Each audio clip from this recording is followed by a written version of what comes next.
batter. Playing shortstop, number 7, DJ Aranda. Batting third, left fielder, number 1, Adrian Rodriguez.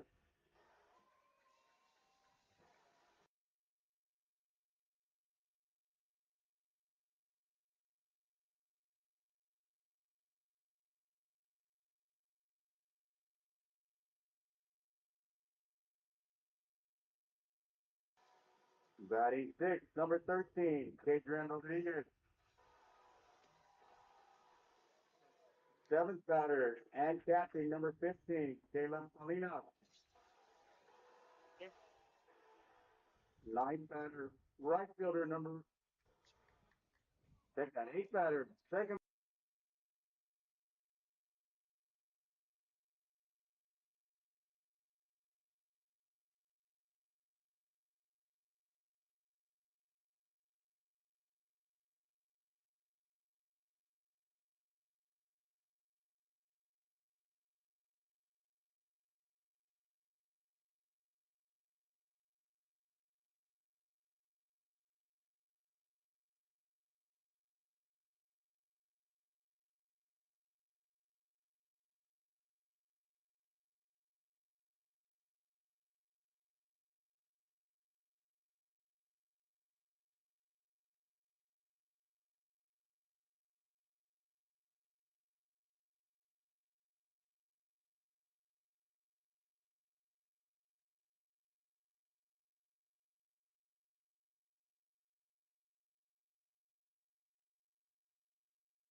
Well, good evening and welcome. We are live from Eagle Pass, Texas. I'm Scott Harrison with the KWES crew live on YouTube, and it is the 2024 UIL Texas Baseball State Championships. This is an area playoff game, the second round, and of course it all got started last night in Weslaco, and the Panthers in this best 2 out of 3 series took the first game 7-1, and now we'll play at Eagle Pass. If there's a third game, it will be tomorrow night, also in the evening, about 6 p.m., and it will be in Weslaco. But first things first, let's see what's going to happen tonight. Of course, the Weslaco Panthers, they have had a good season so far. They are now 24-8-1 overall, and they were 8-2 in district. They were second there. J.J. Garcia is their coach. This is his first year after being an assistant for 18 years. And we are at Leopoldo area, or actually also known as Polo, Leopold Polo Moneda Arena or baseball facility. We are glad to be here tonight for all this. And as we look at this, we see that the Panthers, they at home have a 15-game home winning streak, actually 16 after winning last night. But again, this is a road game, and Eagle Pass can be dangerous. In the by-district round, it went 3. It was a 2 out of 3, and it was Eagle Pass losing the first game to Warren, but then they came back and they won the last 2 games. So again, this is a dangerous team. And talking to Coach Garcia, he admits you don't want to take this team lightly. And of course, it was the Panthers' sweeping mission in their best 2 out of 3 series in the by-district. And they won the first game, won 8 innings. These games are scheduled for 7, but that won 8, and it was a 3-2 victory for the Panthers. Then in the next game, an easy win, 12-0, to advance to this round. And of course, both coaches, they've been around for a while in high school baseball. Reynald Mendoza. He has been the head coach of Eagle Pass for 21 years. As a matter of fact, his last victory in the bi-district round against Warren to clinch it was the 400th of his career. All right. And leading off tonight, Tony Quintero, one of the top hitters on the team. Of course, he's a third baseman, number 5. He is a senior. And the Panthers, they have their grayish pants, purple tops, white numerals. Talking to Coach Garcia before the game, he told me he likes to keep things simple, a little bit old school. And we are going to start off with a strike. It's a called strike. And tonight is going to be the catcher pitching. The number 2 pitcher for the home team is pitching tonight, and that is Christian Damasi. And this year he is 4-3. Count is 1-1, by the way. He has pitched 36.2 innings, and he has given up 30 hits, 25 runs.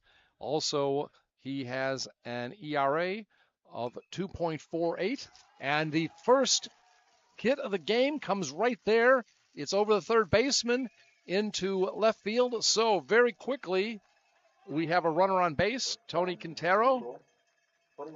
I think he was dinged a little bit last night. I believe he was hit by a pitch, but he's in there, and he is starting out getting a runner on base his very first time up. And now Stone Gomez, and what a series, what a postseason he's had. He had 3 RBIs last night, a couple hits, walked twice, and really did a nice job out there. Remember, in the first inning, there were a couple walks given, and then Ryan Everett had a double to put Weslaco ahead 2-0. So we'll have to see if that may happen tonight. By the way, Gomez, he is now hitting 400, all right?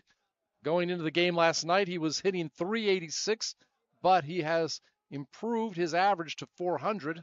So again, this young man has been playing since his freshman year.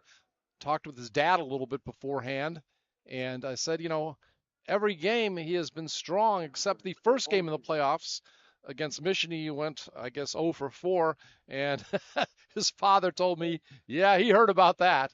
So again, he and his son a good relationship, and 0-2 is the count right now. Again, we mentioned Damasi, pitcher and a catcher, and that ball is going to go foul down the first base side. And first base side is where the Panthers are sitting tonight, the visitors. And on the third base side, it's Eagle Pass, the Eagles. So again, Stone Gomez against Mission. The second game we mentioned, I think he went 0 for 4, but the next game had 6 RBIs. 2 of his 3 home runs of the season, he is the leading home run hitter for Weslaco, came in that game, hit a grand slam, and also a 2-run homer. So this young man, very dangerous, already has committed to college. We'll talk more about that later. And he fouls that back. Really trying to keep alive. Now, keep in mind these pitchers, all right, they are limited. I said 115 last night, but I was off by 5. They are limited to 110 pitches in this series. Whether it goes 2 games, 3 games, doesn't matter. You can have 110 pitches, and John Reyna, the freshman who started last night for Weslaco, that's low and outside, 1-2. The freshman that started last night got his 10th win of the season. He's 10-1. His ERA is near 1, and had a few strikeouts. I think he's got about 93 on the season. One problem he had last night, had a little problem with his control. I think he had, 5 walks, but he only gave up 2 hits. Now, he didn't pitch a complete game, but pitched the majority of it. And there is Gomez again fouling the ball. But he threw 103 pitches, I believe, last night. And so he's only got 7 left. Now, maybe whether it be tonight, if he came in to get the last batter or last 2 batters out, might bring him in if it's a close game. Maybe they could use him if it goes to a third game a little bit as a closer, or who knows what. And even talking with Coach Garcia, you don't know. You don't know what you're going to do tomorrow yet. And again, the other main starter is going to be going tonight for Weslaco. By the way, Stone Gomez, 2-2, by the way. Stone Gomez, he can pitch too, all right? I don't know if he started recently, but maybe before district. I'll have to look that up again, but he's got a couple saves this year. So again, he might be a guy that will go if there's a third game a little bit. And that is inside. It's going to be 3-2, a full count. So you can see the eye on Stone Gomez. He's patient. Now a full count for the batter. He's got it up to a full count, 3-2. Remember, fouled off a lot of pitches early here. And again, a runner is on, Tony Quintero. So we hope he can at least get a walk. Remember, we mentioned yesterday in the first, he walked and scored. Catcher going out to talk to his pitcher. And that's Caleb Salinas. He's having a catch day, obviously, because the normal catcher is the pitcher. And, of course, Diego Castillo, he will be going tonight for Weslaco. And usually they play, Tuesday, Friday, Tuesday, Saturday during the regular season. And, again, Reyna and Castillo would be the normal starters. They have been basically during district. Some winds tonight. We'll talk a little bit about weather conditions in a moment. Good crowd came out for Weslaco. Quite a drive. About 5 hours from Weslaco, but the fans showed up. And that is going to be a called third strike. Stone thought that it was a ball, but again, he is out on strikes. Going out on the board, keeping a runner on third. So now, Bringing up the bat, number 24. Toby Perez is up, number 24, left fielder. He's a junior. Both Quintero and Gomez are seniors. Weather right now, much cooler than it was last night in Weslaco. I think it was near 105 degrees when things got underway. It's probably about 20 degrees cooler than that. We got a nice breeze, probably between 10 and 15 miles per hour. And it's east-northeast. So very pleasant being out here. It's going to be a beautiful evening for baseball. And Toby, he's been a top hitter this year. Been hitting over 300. 1-0 is the count.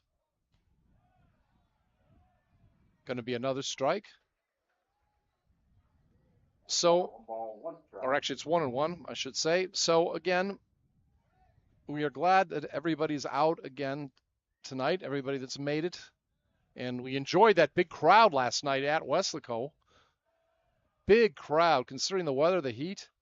I remember leaving. I probably stayed at least 15 minutes after the game, and still the parking lot was packed. People hanging out, talking to the players on the field, supporting them. Players came in today. They even cheered us, the KWES crew, all right? So we enjoyed that. It always is good when people enjoy what you're doing for them. And again, a 1-1 count. There's the pitch. Count evens up 2-2 strikes. 2-1. Nice facility here. Grass looks immaculate. They've done a good job. I know it's been kind of dry. They've had hot temperatures up here too. Eagle Pass right off the border with Mexico. And we drove around a little bit today. Adrian De Leon, who's streaming for us tonight, producing, and Val Zamora, our driver. He is also our videographer. Now full for the batter. It's 3-2, by the way, another full count. One thing we do know is that with these full counts, Diego's picking up a lot of pitches quick. And, of course, that'll be important in case we get to a third game. I think their starter last night had over 60. I'll have to double check. Runner is going. Hit and run, and it's fouled back. Ball keeps the batter alive. So, full for the batter. Weslaco obviously wanting to get the win. Everybody would enjoy a day off. And I guess there are some scenarios in which La Jolla could be the next opponent. So in that case, even if Weslaco ends the series tonight, they would still have more home games. But again, we're jumping ahead. And that ball is going to go to second. 1 out. And it is a 6-4-3 double play. So, in the inning, no runs, 1 hit, no errors, no one left on base. We played a half inning. It's Weslaco 0 and we have the visitor, or the home team, I should say, tonight. Eagle Pass getting ready to come to the plate. So I'm not even sure we had a double play last night, but that was pretty cool to see that they've got a good defense. We know we have a good opponent. You win a game, you want to win against somebody quality, and it really means something. And, we talked about how this team, Eagle Pass, came back from being one down in the by-district round, and so everybody knows they're going to be ready, and they are very serious about trying to keep things going and make it to another round. J.J. Garcia, the coach, head coach of Weslaco, and if you're wondering what J.J. stands for, didn't know if he would tell me or not. Some people like to keep that secret, but his name is Juan Jose, and actually he's Juan Jose Jr., and I got a cute story he told me about his name and about his son Jace. His youngest son is 9 years old, and we'll probably try to share that during the next time out. But again, he's a lot of fun to talk to, and again, even let me take a picture of the team before the game, and let me take a picture of him and his coaches. And I do want to say, so I don't forget, that Jacob Venegas, one of his assistants, does a great job of every night or after every game putting the stats together. So before every game, you can look up on Max Preps, and they have all the latest stats of the team, all right? And that's how we knew, for example, that Stone is now a 400 hitter. And again, we know that John Reyna, going into last night, he's not playing tonight, but he's also a very good hitter. We talked about his pitching. Going into the game yesterday, he was hitting 410. So they've got several players that are hitting near 400 for Weslaco. For the Eagles, center fielder, number 6, keep it on. And leading off, Mikey Capros. Going into this series, he was their leading hitter with 308. And he's a center fielder, number 6, a junior. And this young man, well, he leads in a lot of offensive categories. I'll look back in a moment, but I believe he was hitless last night, so he might have dipped under 300. But he is a very talented player, and that's why he's at the top of the order. As we mentioned, Diego Castillo is pitching tonight. And that ball hit up in the air, and it is to center field for the out. So 1 out. That'll be an F6.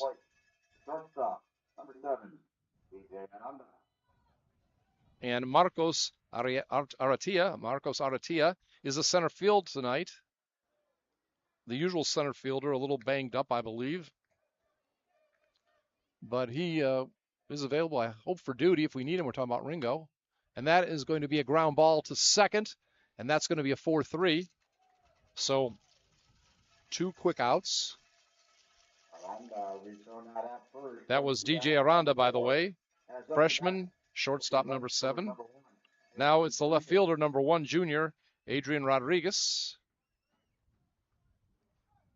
And that last play was Julian Caceres over to Ryan Everett, the man we talked about. I believe he leads off the second. That was the man that had the 2-run double in the first inning yesterday that gave Weslaco a 2-0 lead. And again, Rodriguez at bat. And he is a good player. He's actually a good football player. He was second team all-district as a safety. And like a lot of these players, likes the Houston Astros. 0-2. Now, the reason we know some of this stuff, or I should say 2-0, sorry about that. It's just getting used to the scoreboard. It's a little smaller than ours, so I got to kind of wince a little bit with my old eyes to see it. But we'll get it all down, especially as it gets darker here. And that is a grounder to first, and it is going to be 1-3. Castillo over to Everett.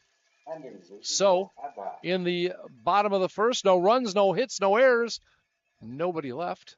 We've played 1 complete, and right now it's Weslaco coming to bat, 0-0 the score. Now, we were talking about the coach's son, okay? Jace, he's 9 years old. And when he was born, and Coach told me the story, his wife wanted to name him JJ the third, okay? Juan Jacob the third. But Coach didn't want to do that, okay? Just, I guess, wanted to start something new. So he, and his wife obviously agreed, named him Jace. But they still wanted to keep the JJ around. So the young man's name is Jace JJ Garcia. And what's interesting about that, I asked him, now is the JJ Stan also for Juan Jose? And he said, no, JJ is just JJ. It's Jace JJ Garcia. So I thought that was an interesting name. My father's name was Herbert, as so was his father. I could have been Herbert the third, but my mother just didn't like the name Herbert, and so they gave me the name Scott. So we kind of shared that little story right there.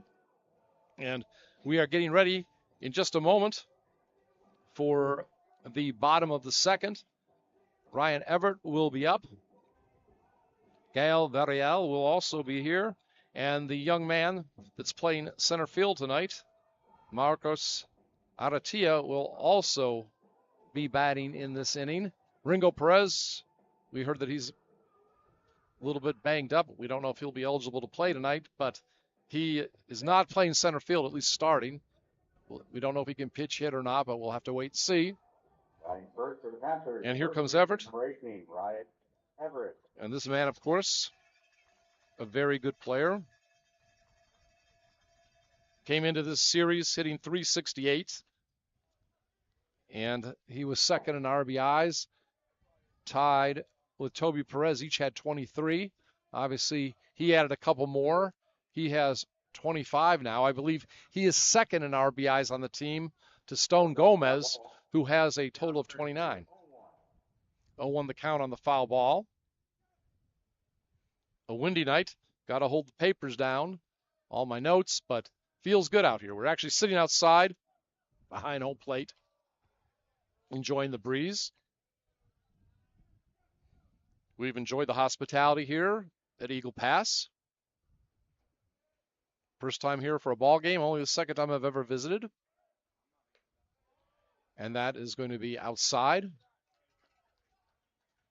As far as the dimensions, down the lines, it's 320, 385 to center field. Last night, Isaiah Garza hit a home run to right field, and I talked to the coaches. I said, it was kind of dark out there again. Wasn't sure how long it was, and they told me, and if you're familiar with the Weslaco Stadium, told me that it went over the scoreboard. So this ball, I said, well, how long is that? And was told that was about 400 feet. And that, of course, is what the deep part of Wrigley Field is in Chicago. And that's a pop fly, and it's going to be caught by the second baseman. So that is a pop out. P4 if you're keeping scoring. And that was Ethan Rodriguez with the catch. And here is Gael Varial.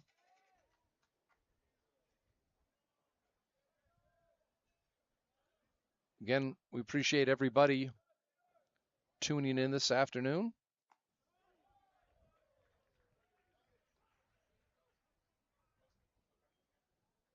Strike one. Strike one.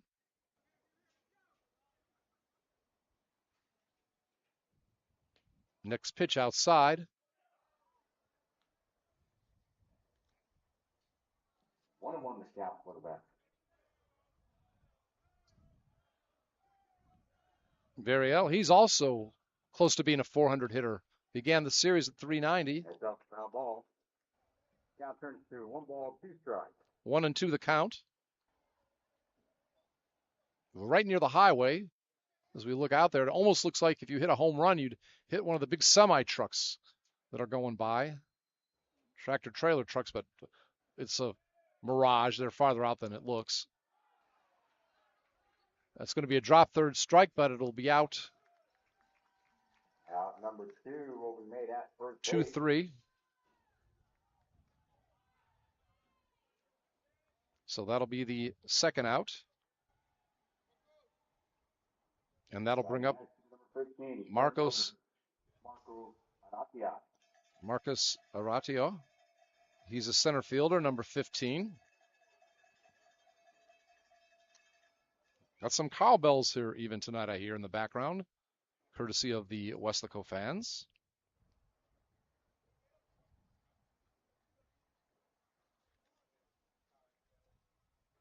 Wind has actually died down a little bit. We'll have to see if it has any factors or any factor on balls hit into the outfield. Big swing and strike. Going to make strike one.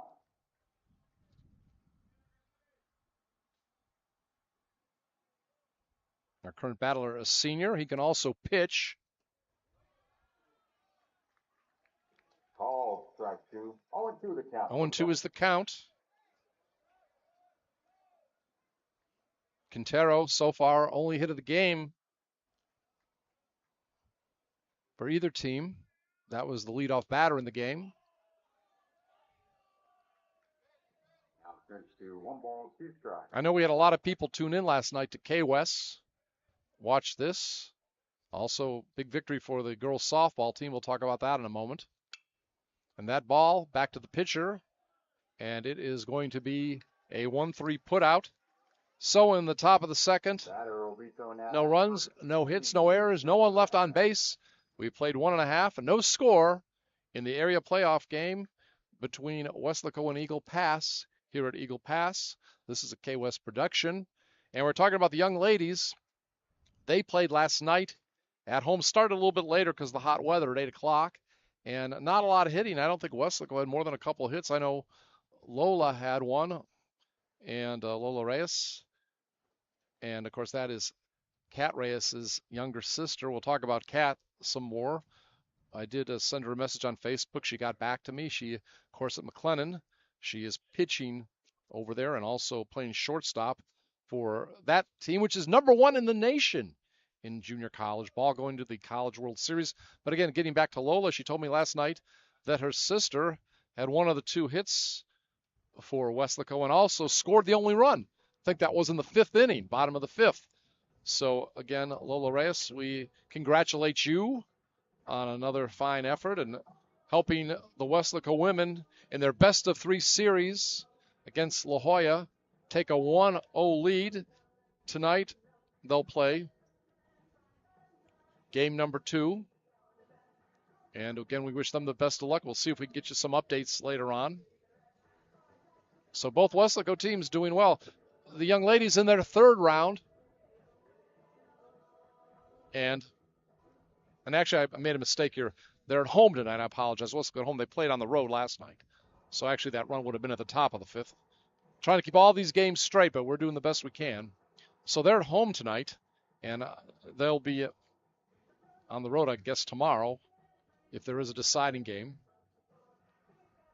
And they're in the 3rd round of the playoffs, already getting through the by-district and area rounds. Number 18, Alex Mayen. And right now, in the top of the 2nd, there is no score. No score in that game taking place at Weslaco. Appreciate Adrian De Leon for helping me out. He'll get me some scores as the night goes on. And we are now in the bottom of the 2nd. Alex Mallon, sophomore right fielder, hits the ball towards short, scooped up, and stretching for the out is Everett. And it's an out, 6-3. Alex Mallon is out. Nice job by Isaiah Garza, scooping up that ball and getting it down to first. Nice stretch by Everett. So coming up, Aisher Mauricio is up. First baseman, number 20, a senior.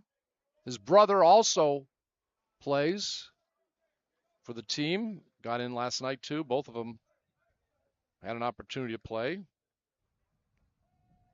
Mauricio also plays football and was second team all-district. And looking at their players, who they like in baseball, one of the few players that actually likes the Texas Rangers. I remember last night I mentioned that obviously where we're located, we're not that far from San Antonio. That means not that far from Houston.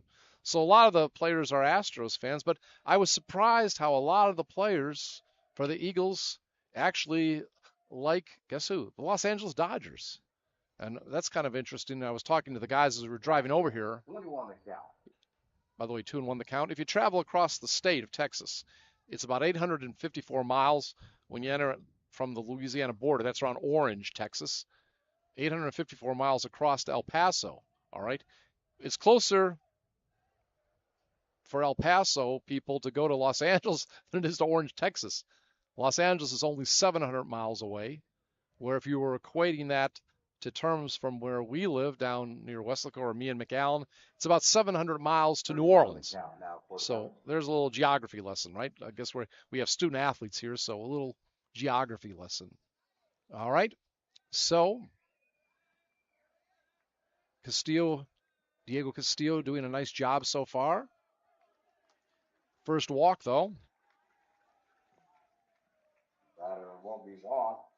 That is going to be the first base runner of the game for the home team. He was the fifth batter of the game. Kadrian Rodriguez is next, the designated hitter, number 13, senior.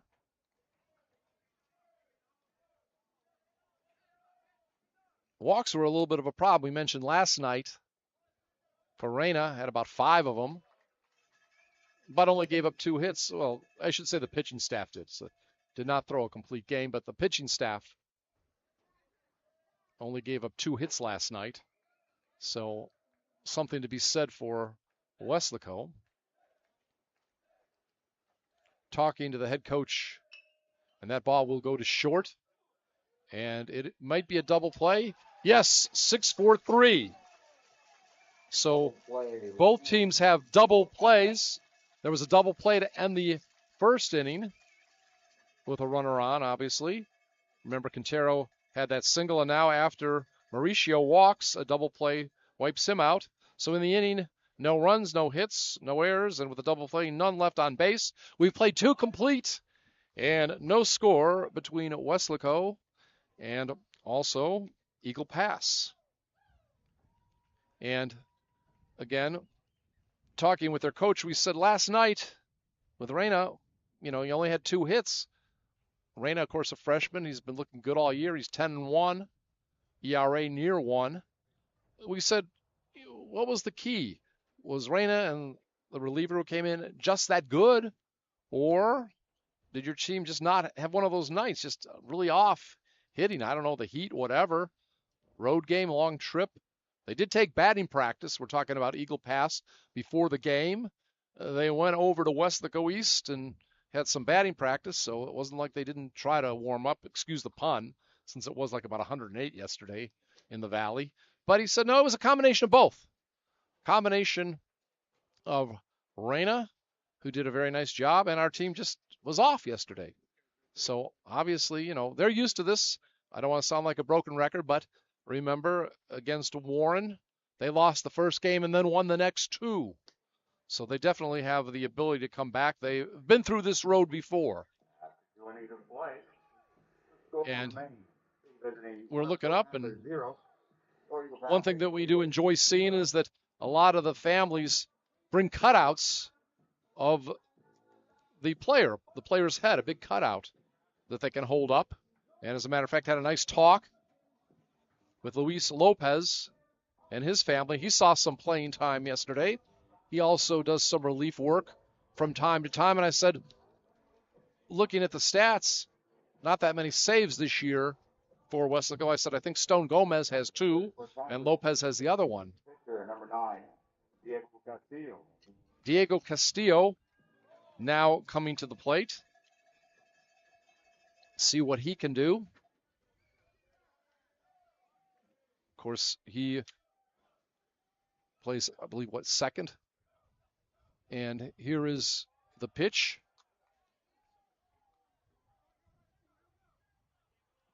First pitch taken for a ball. 1-0 the count. 1-0 is the count.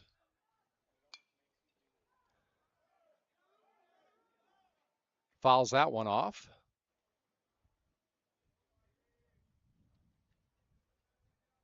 Foul ball makes the count 1 ball, 1 strike. 1-1 the count.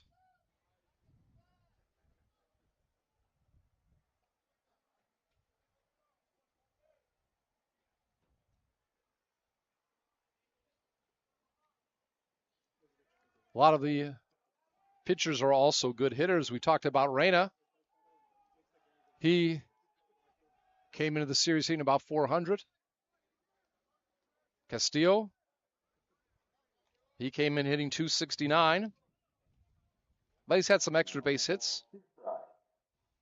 Also some RBIs. 7 RBIs, 4 doubles among what he's contributed this year.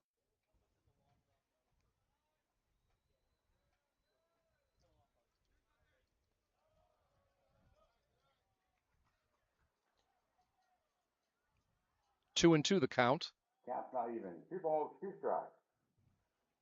Looks a little bit like the Longhorns uniforms for Eagle Pass.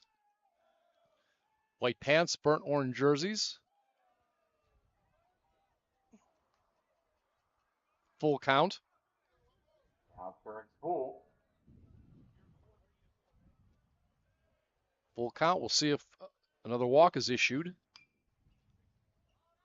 That is going to be fouled down the right field line, out of play.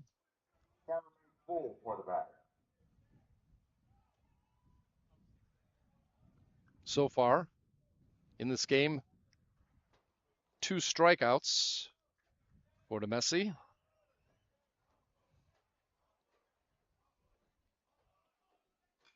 And that ball hit towards center field. And that looks like a diving catch. Is it an out? Dun-dun-dun. Yes. Nice play. Nice play. Puts 1 out on the board and brings up the bat. So that was a diving catch. Got to give credit there to Mikey Capuros. Save that from being an extra base hit.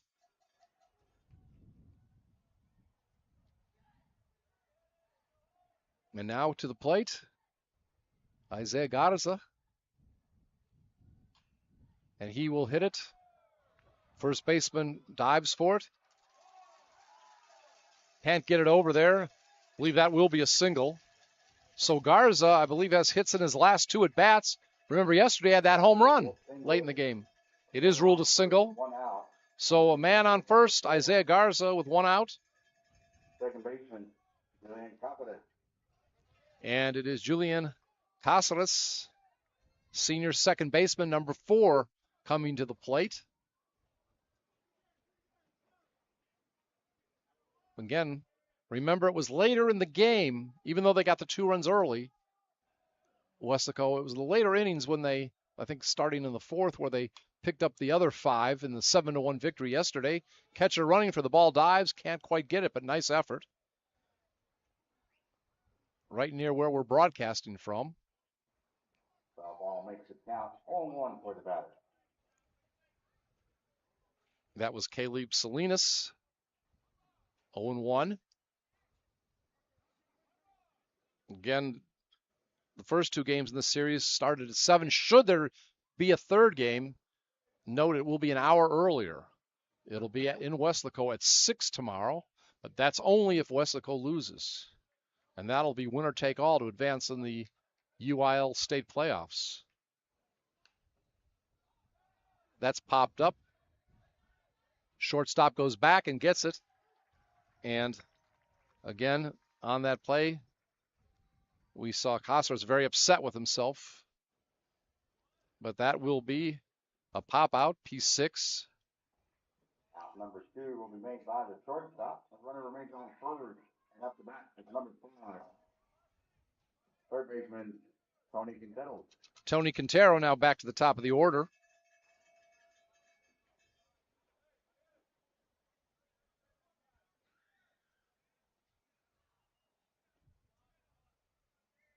Ethan Silva, I don't believe, is batting tonight, the catcher. And that ball looks like it's going to go into center field. And it does. Goes into the center. Center fielder tries to get it down to third. It's too late. And on the throw, the runner advances to second.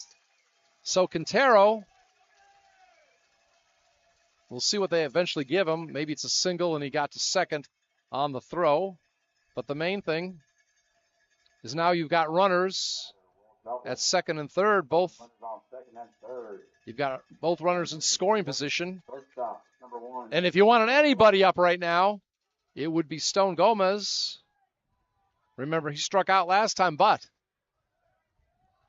he had 2 hits and 2 walks in the opening game of this series. And as a matter of fact, talking to his dad, they even brought his dog Jake here tonight. I think Jake was last night at the game too, Val was telling me. And so I got a picture of Jake. I'll put some of this stuff up if you follow me all on Facebook or Instagram. I'll put a picture of Jake up tonight. 1-0 the count. And even looked at me and didn't growl. Okay, so I like Jake already. 2-0 is the count. You know when it comes to animals, 2-0 the count. I have so many I'm embarrassed to even say how many. Maybe one day I'll say it on the air. I'll give you a hint, double digits. Both cats and dogs. All right. Was he hit by the pitch there? Okay, walk. I just want to make sure I got that right. So a walk. Will be walk. Loading up the bases. So the bases are now loaded. Left fielder. So we bet it. So Quintero moves to second. All right. And we've got, again, the bags are jammed. That ball fouled off. Foul ball. Toby Perez, very good hitter in his own right. Hoping to see if we can have a big inning here. Again, Garza on third, Quintero on second, and Gomez on first, and Perez at the bat, the plate. Perez came into the series hitting .375. A number of players, at least 3 or 4, came into the series hitting .375 or better.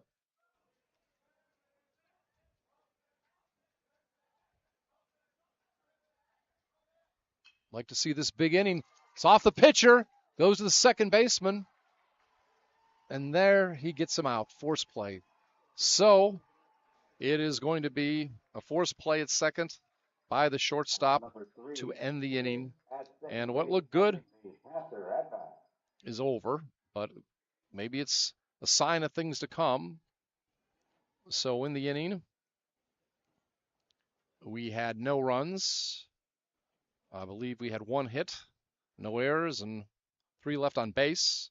And we have now completed 2.5 innings, and there's no score between Weslaco and also the home team tonight, Eagle Pass. So Weslaco's had some opportunities, had some base runners, but so far not able to capitalize. And the bottom of the order coming up for the home team, they've struggled a little bit at the bottom of the lineup. I talked to their coach before the game about that. I said, Coach, I just want to be honest. I look at the averages of your players at the top of the order. There's some good hitters. We talked about Caparros hitting over 300. And you look at the bottom and not so good. And he said, that's true. That's true. It's, we got to get a little more production from the bottom of the order. But you never know who's going to come through. So we'll have to wait and see. But again, it's always interesting in the playoffs. No matter what the record is, it kind of all starts over again. We mentioned at the beginning of the show, the beginning of the broadcast, that it's a losing record. A losing record for this team, Eagle Pass. And yet here they are in the second round, the area round. So we begin the bottom of the third. Caleb Salinas at bat.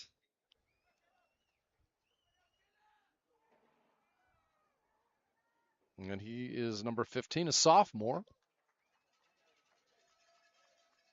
Ball, strike one. Strike one. Count to the batter.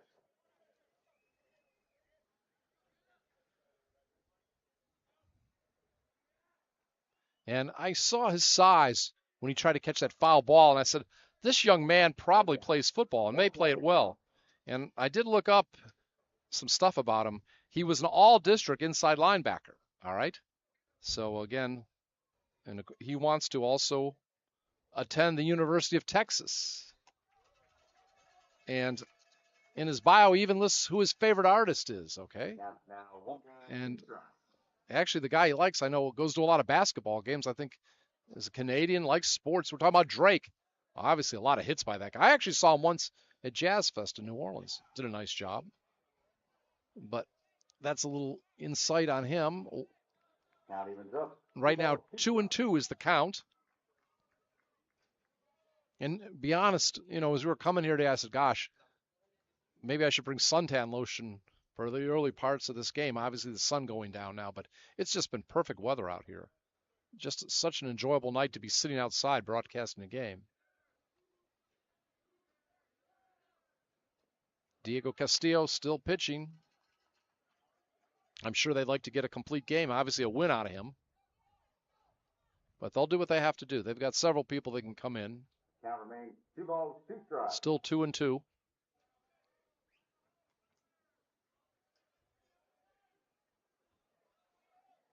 Going around Eagle Pass, by the way, today, it's very spread out.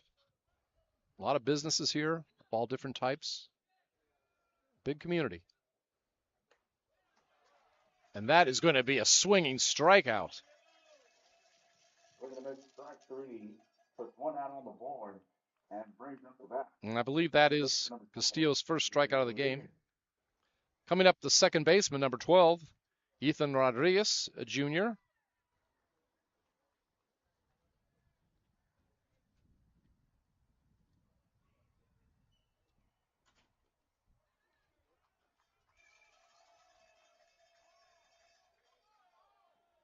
One strike. And I don't even have to look at the umpire if I want to know if it's a strike. The cowbells will tell me. I remember going to Mississippi State football one day and almost went deaf hearing the cowbells. I don't know if that's still allowed over there or not, but that used to be the huge thing for the Bulldogs when they were playing in Starkville, Mississippi. 1-1 is the count.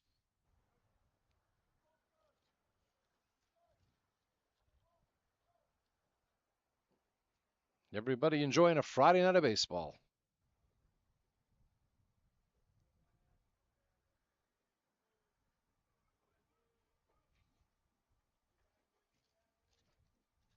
Again, several different ways to get to Eagle Pass. And Adrian even told me, I don't know what town it was exactly, but we even went through the town, one of the famous rattlesnake roundup, right? What's that? Where? Creo? Freya? Oh, he'll tell me in a minute. But it was cool. It's nice knowing a little bit about where you live.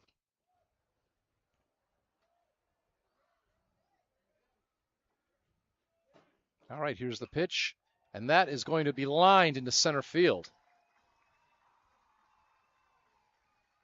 And that is going to be the first base hit of the night. Well, single, placing himself on first with 1 out, and bringing up the bat. Number 11, right fielder. That's going to be the first hit of the night. Okay, I've got it right now. It's Freer and the Buckaroos, right, as the name of their high school team. So the Freer Buckaroos, that is where the Rattlesnake Roundup is, and we went through there today, so enjoyed seeing your community. And now Jesus Barba is up. He did not play last night. That's going to be a wild pitch, I believe. So Rodriguez goes into scoring position, and Barba did not play yesterday. Runner will advance on a fast ball. That's not 1-0 to the batter. 1-0 the count. Barba hitting .265, has walked 10 times, but he struck out 14. One of the players in double digits this season in strikeouts for the home team. This would be a good time for a strikeout right now. 1-1 the count. Delivers a strike. For the batter. Castillo, like a lot of these players, this level has the fastball, those breaking balls, the changeups and all that stuff. Curveball. Big swing. 1-2. Foul ball makes the count. It's a foul ball. Again, no score.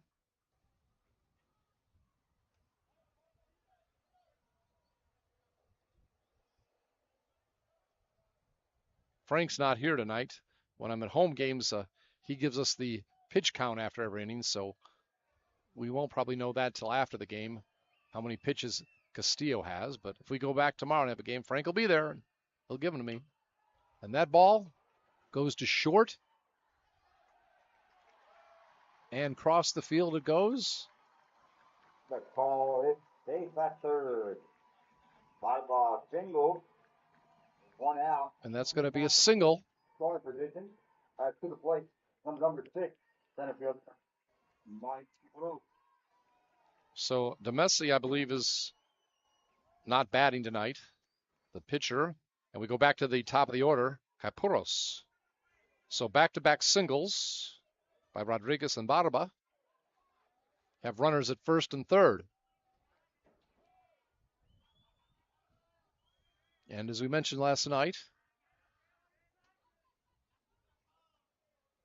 with 1 out, you can get runs different ways.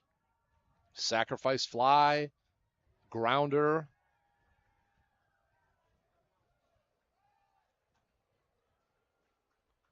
They suspect maybe a bunt, third baseman playing in. If this was softball, we'd say that maybe Lola Reyes would slap the ball over the third baseman's head. Again, we wish the Weslaco softball team the best of luck tonight. Last we saw no score early in the game. And this time, a stolen base. And ball gets away. And we are going to have the first run of the game. So on an error, Ethan Rodriguez will come in. And Barba will wind up at third.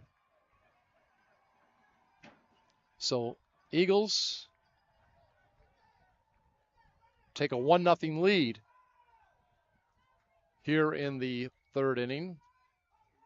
And Coach Mendoza was saying that is one of the things they like to do. They don't have the biggest hitters, don't have the most average of some teams, highest batting average that some teams do overall, but they manufacture runs on other people's errors or, just knowing how to run the bases. He says that's one of the ways we win. That's what we did against Warren. There's a bunt right now. And will the runner be out at the plate? No. Runner is safe. Another run going So for the Eagles. Barba comes home. Himself safely at first with 1 out. Capuros will be safe on a fielder's choice. And again, first baseman Everett tried to get it down to the catcher, but the runner slid under the tag. It was close. Some of, obviously, the visiting fans here not happy with the call, but we didn't see JJ come out and argue it, so it's now going to be a 2-0 lead here in the third. DJ Aranda in, a freshman. I believe he's the only freshman starting, and we may have another stolen base, or do we? No, out that time. Nice arm by Silva. And Capuros is out. So now we have 2 outs. Aranda's still at bat. And the manager comes out right now.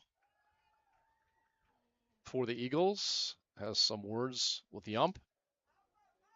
And he played in minor league baseball. We talked about that yesterday for about 7 years with the Miami Marlins, back then known as the Florida Marlins, and did a nice job. Got all the way to AAA, did go to the Marlins spring training. Never made the big leagues, but some years to show for it. Now been the coach here 21 years, going tonight for his 401st win.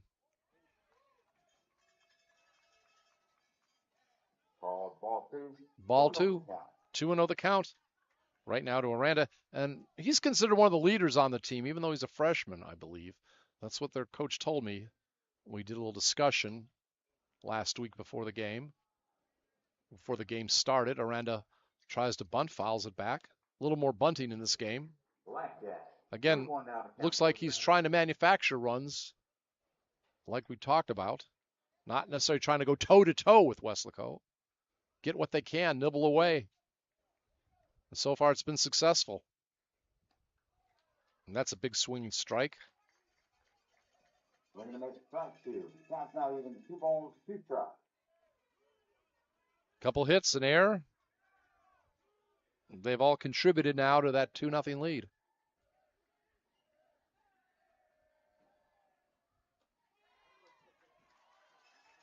And that's a called third strike. So in the inning, we had 2 runs, 2 hits, 1 error, and 1 left on base. We've played 3 complete, and it's 2-0 right now. Weslaco trailing Eagle Pass. So Weslaco going to have to come from behind, but we saw it last night in the later innings. They scored 5 of their 7 runs, so they have a chance to become explosive at any point in the game, and they may need it tonight.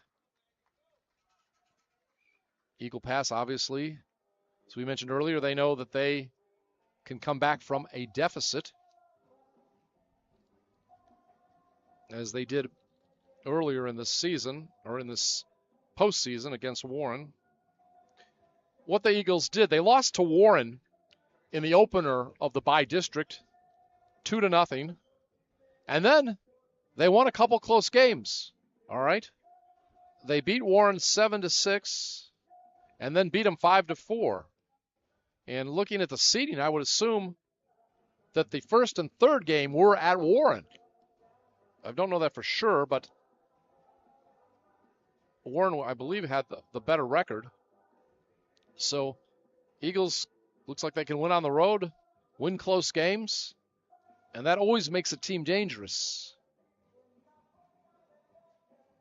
Weslaco try to get something going now. Got some good hitters coming up in a moment. So maybe they can try to see if they can get things rolling.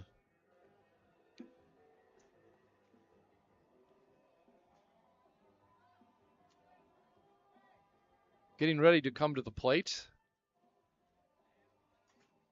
is Ryan Everett.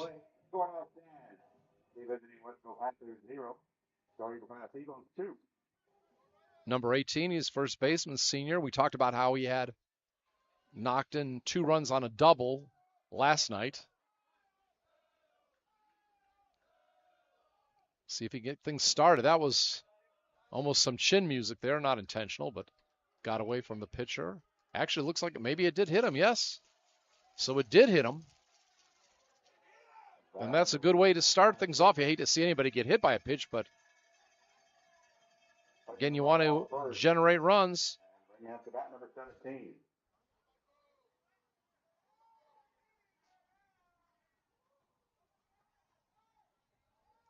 And Villarreal coming up. Gael, I think he's wearing a different number tonight. I'm looking, and usually he wears number 12. Actually, people that are here are not hearing his name announced, not because the PA doesn't want to do it, but again, I think he's got a different number. And that's going to be slapped to third. Going to try a force at second. Going to go for the double play. Can't do that. So I believe it is a One will be made at second base. 5-4 out, a force out. First. And to the plate comes number 15, center fielder, Marcos Aradia. Marcus Aradio now coming up. So Variel is at first.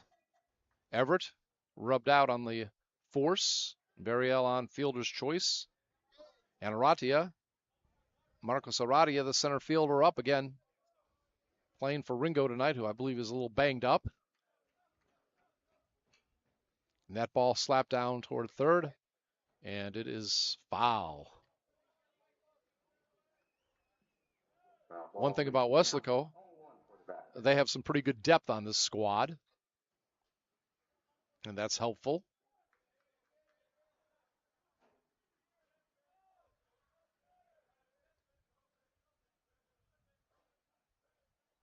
Getting ready for the pitch.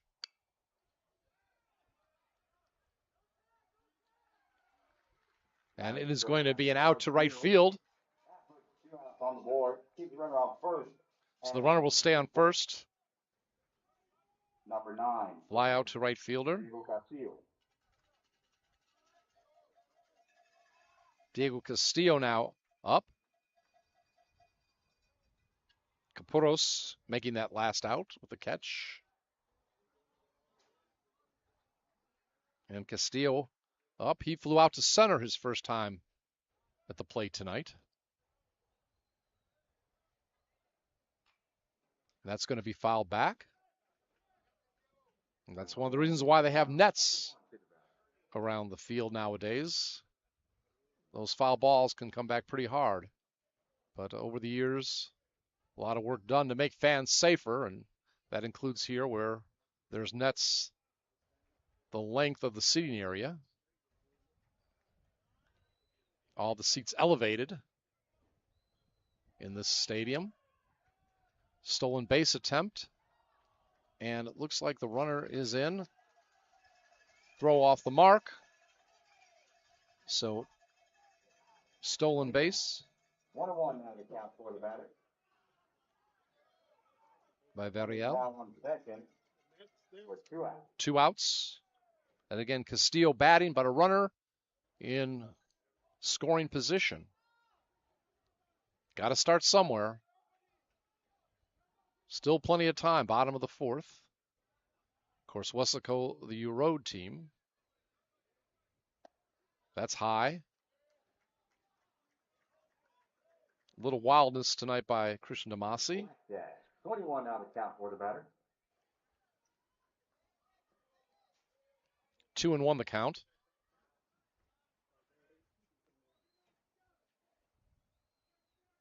The lights, of course, been on for a while. It's been overcast, so balls hit in the outfield or whatever. Sun has not been an excuse today. 2-2 the count.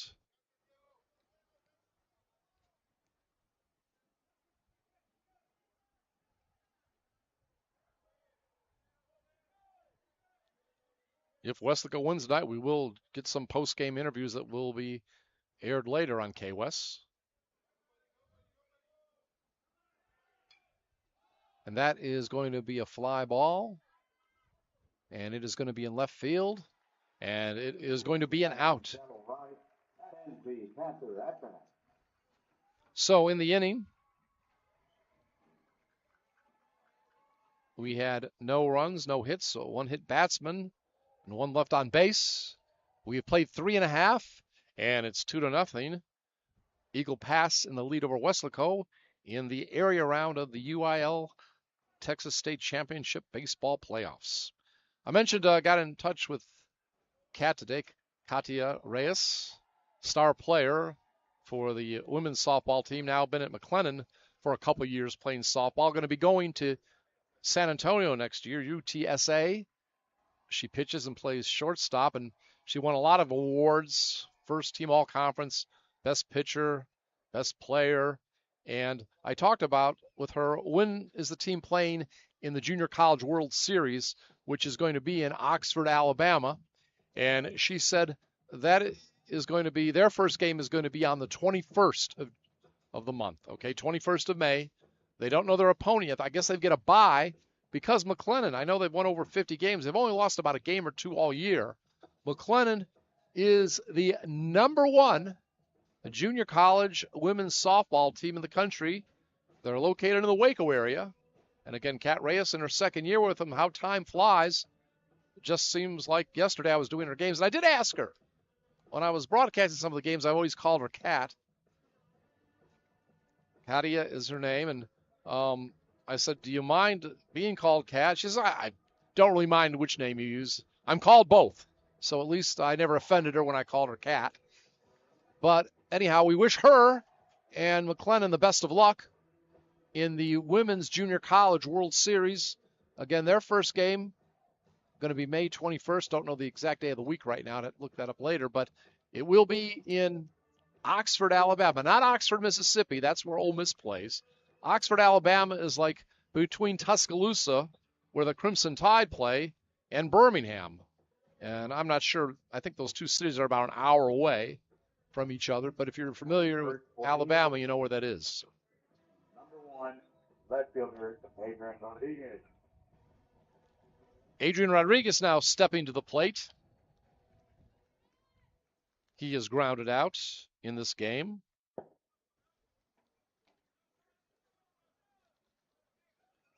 think we mentioned earlier he was a second-team all-district safety in football.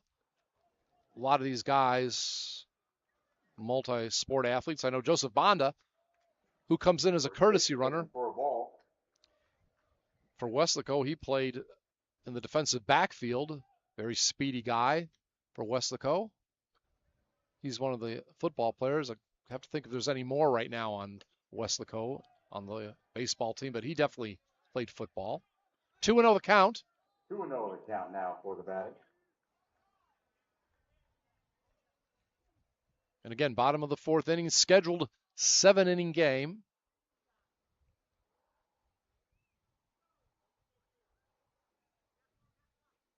No chance of rain. I think technically on the overcast skies, they said 20% this evening, but by the looks of it, Blackjack, 21 now to count for the batting. We'll get this game in. I guess, was it blackjack means strike? I hear the PA announcer say that sometimes. 2-1 the count.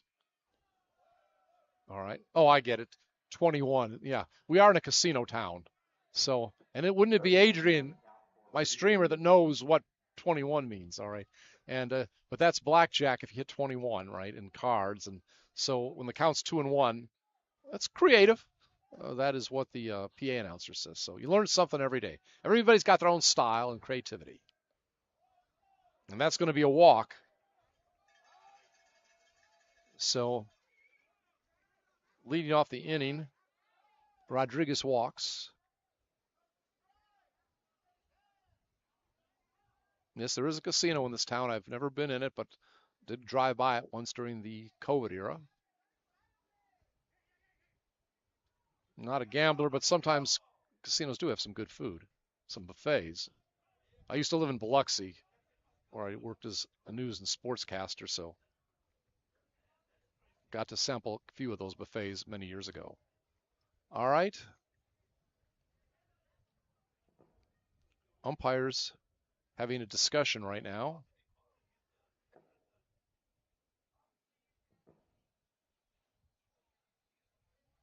Very quick one. And while we are watching them, let's look at something else. By the way, this is also on KWES tonight. In the top of the fourth, over in Weslaco, it is no score between La Jolla and the Lady Panthers, all right? Top of the fourth. Remember last night's game in La Jolla, it was 1-0, and Weslaco didn't score their only run until the fifth inning.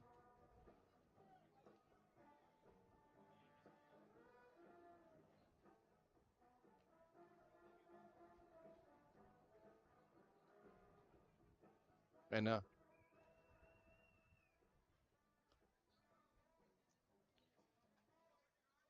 down third pole for the batter. So 3-2 the count. I guess maybe there was a mess up on the count or something. So they decided it's just 3-2. And that's going to be a grounder to the pitcher. It's going to be an easy 1-3. So Adrian Rodriguez is out 1-3. Castillo to Everett.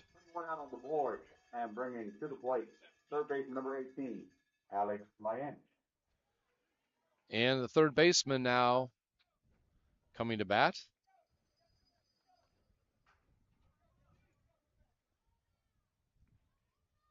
One out, bottom of the fourth.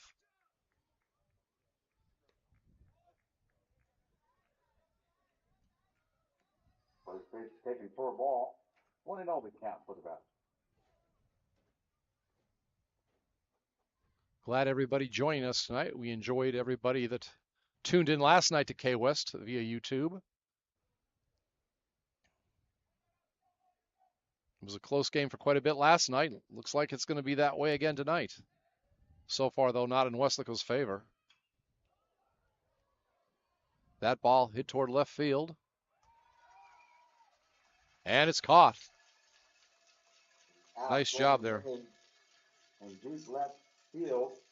22 outs on the board. Went to deep left. Number 20. It's 320 out there. Mauricio comes to the plate. And by the way, that was Alex Mallon who made the out. And Aradia, he made the catch. And Isha Mauricio is up. He walked his first time up. Ball one. Ball one.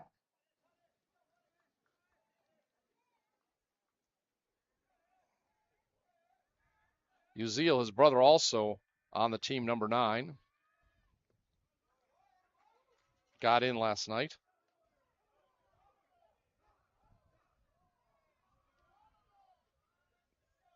Count is 2-0.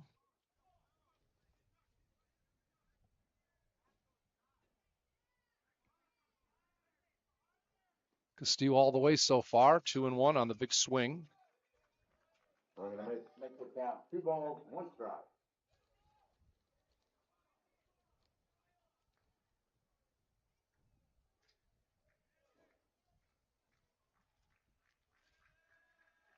Here's the pitch.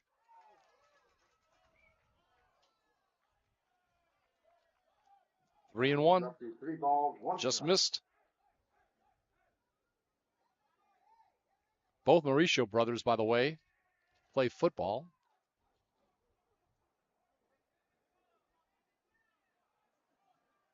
Wind up in the pitch. That's going to be outside and low, so a walk. The batter will be walked. Placing a runner on first, it's 2 outs. Justin Matt. Runner at first with 2 outs. Will be number 13, designated hitter, Adrian Rodriguez. Adrian Rodriguez is up, the designated hitter, number 13. Sophomore hit into a double play. Each team has a double play in this game. That one occurred in the second. Weslaco hit in theirs in the top of the first.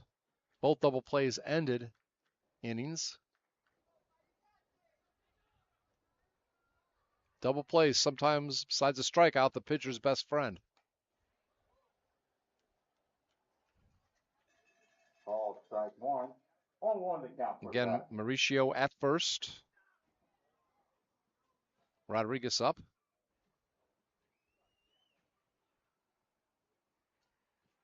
If you see while you're watching this game tonight, a big EP in the outfield, obviously signifying Eagle Pass. Called strike 2. 0-2 to count. I mean, that's a big EP, too. That took some while to, I guess, whatever, paint or whatever they do to get it on the field.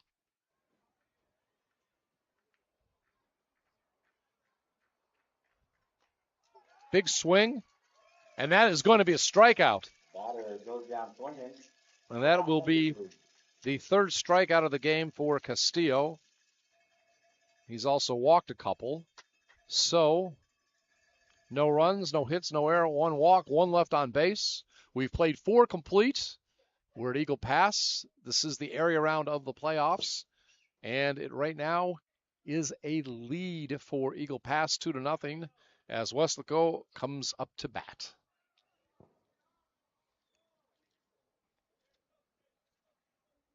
A lot of fun last night, obviously, with the victory. Weslaco, a clutch team. They've had a good season. After 4 innings of play, and the score remains the visiting Weslaco Panthers 0. We've got an update in the baseball game, the softball game, I should say. And we see that right now, La Jolla, they have taken a 1-0 lead over the Lady Panthers. All right, remember that was the score last night. And actually, La Jolla just made the final out of the top of the fourth. So the Lady Panthers will be coming to bat.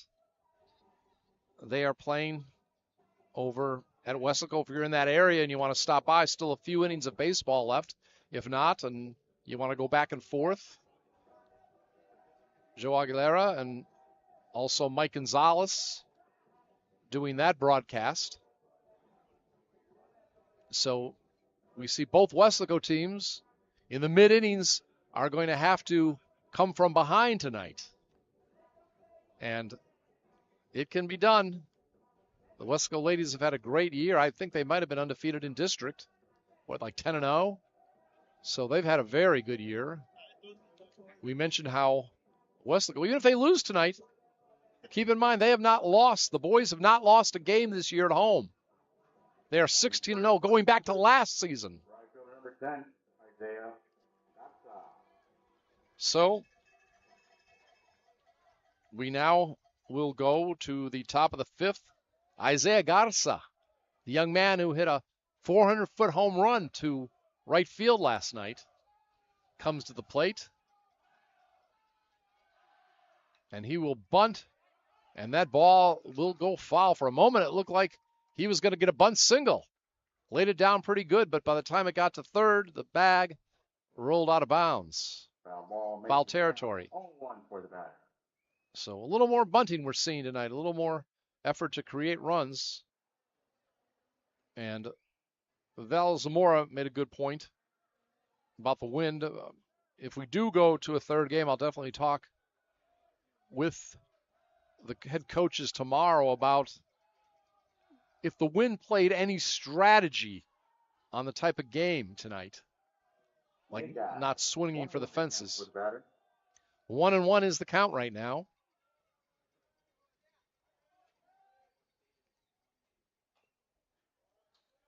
Foul ball. I think actually my buddy O.J. Martinez is doing the PA announcing tonight for the girls game. He'll be back if we need him tomorrow. He's always very helpful in the press box. So is Frank, who takes care of the pitch count, always gives it to me after every half inning and also runs the scoreboard. But we're hoping to put things to bed tonight. Not that way, unfortunately. Swinging strikeout. So Garza's now 1 for 1. He had a single earlier in the game. Julian Caceres is now up, senior second baseman. Grounded out at his only at bat tonight. That's low. Again, interesting situation. If we go to a third game, we don't know how many pitches Castillo will have left or if he'll go back-to-back days, at least as a starter. We know Reyna only has about, 7 pitches left? I think he threw, 103 last night? So obviously, he felt good. You'd want him to go, but that may not be really a thing they can do unless they need him maybe to get that final strikeout, at least try to if it's a close game. But we'll talk tomorrow before the game, if necessary, with Coach Garcia.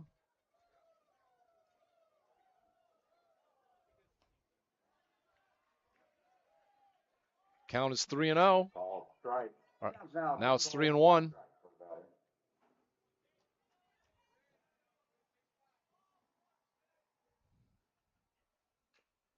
And that's going to be a ground ball.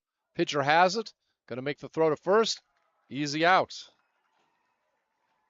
So, 2 outs. That 1-4. Third baseman, Tony Quintero. Tony Quintero up. Led off the game with a single. See what he can do this time.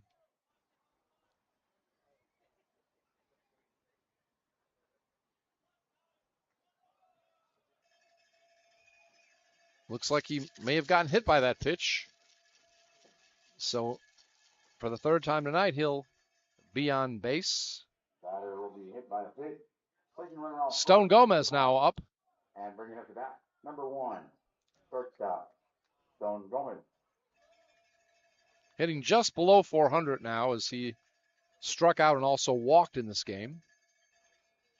But Stone, I've been watching him since he was a freshman. I was telling his dad that before the game. I said, and I really saw something in this young man. I've, from time to time, filled in, helped out if Joe or Fred can't do a game over the last few years, and occasionally get to see these athletes. And I just remember Stone coming on strong, even as a freshman. Remember, leads the team with 3 home runs, and has had 2 of them in the playoffs. In one game against Mission, had 2 home runs and 6 RBIs. Also, I believe his other one came against Hannah, and we may have a stolen base. Let's see. Yes. Quintero gets in easily with the stolen base. So runner in scoring position with 2 outs. Count, turn 2, 1-0 for the batter.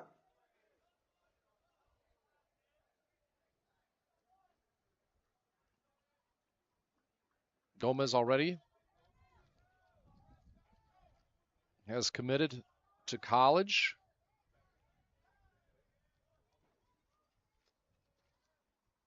Here's the pitch. It's going to be fouled off. Again, he pitches 2 occasionally. Maybe he'll be used tomorrow. He is committed to go to Ranger College, Ranger Junior College. I asked Coach where that was, and he says that's in the panhandle of Texas. I've actually heard of it before. I think I remember hearing some other players down here from the Valley commit to go there. So 1-1 the count. Quintero at second. He's a little nicked up at playing tonight. Throw to second. Second baseman there, but Quintero dives back. Remember, these games scheduled for 7 innings. Top of the 5th.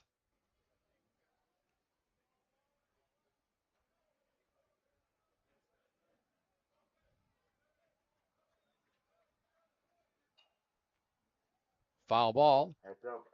And you got to remember, Gomez is very good at the plate. Fouling balls off, can read the strike zone. Earlier in this game went 0 for 2, or excuse me, the count was 0-2 on him, and he wound up walking.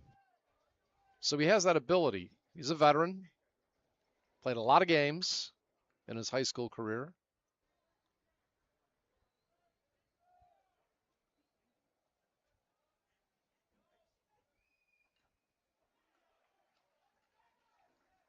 That's going to be tipped strike. 1-2 the count. So again, he's behind in the count, but that doesn't mean necessarily anything. Obviously, especially in center and in left, they're playing back. They respect his ability at the plate.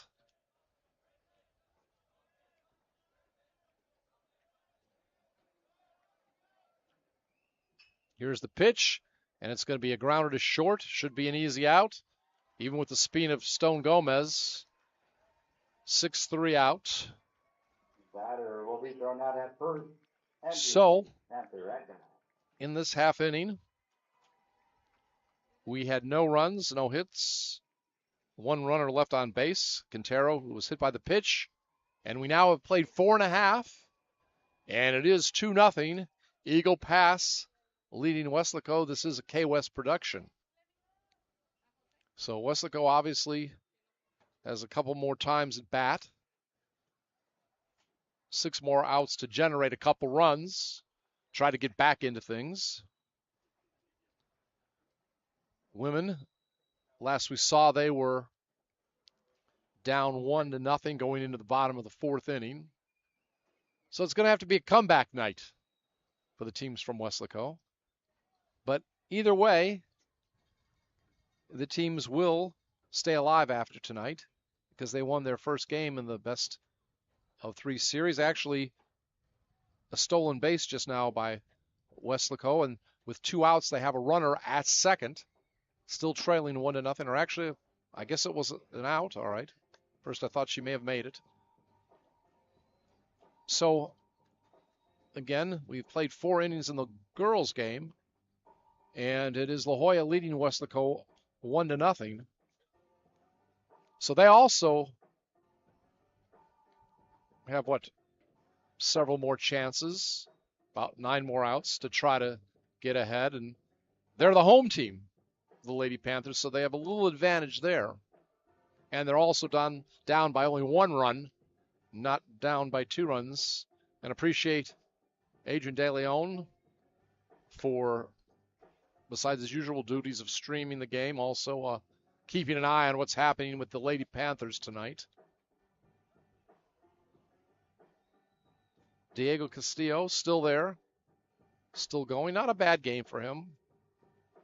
Just not able to generate runs tonight so far, the Panthers.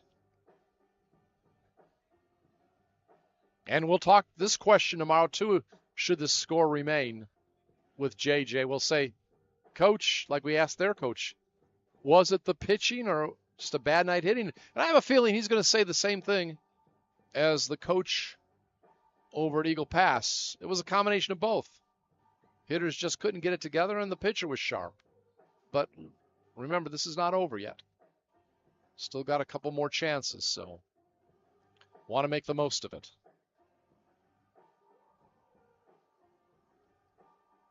And again, I'm at an angle. I can't see if we have anybody warming up for Weslaco. It doesn't look like anybody's warming up right now. I have a little better angle to look at the home bullpen at third base. Doesn't look like they have anybody warming up. Number 14 at home. So we're in the bottom of the 5th.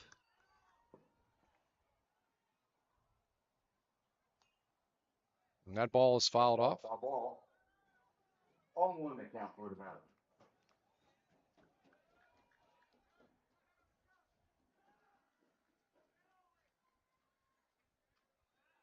Guerra Gomez, I believe, in there now. This would be the first time we've seen him in the series. 1-1 to count for the batter. And he is a catcher, a senior. That's what he's listed. Foul ball. Let's see if we can dig out his statistics. 1 ball, 2 strikes. And so far, he's been in 10 games, batting just 154. So has not had that much playing time. Only been at bat 13 times. Couple hits, one of them a double. Couple RBIs and a couple runs. So again, limited playing time for this young man. We'll see what he does right now.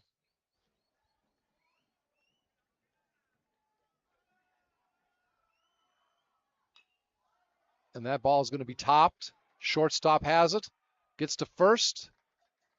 And by a step, runner is out. So 6-1. Stone Gomez to Everett. So Caleb Salinas was pitch hit for, and that may mean that Gomez will take over the catching duties. And now Ethan Rodriguez, the second baseman, a junior, comes to the plate. He's had a hit and scored one of the runs.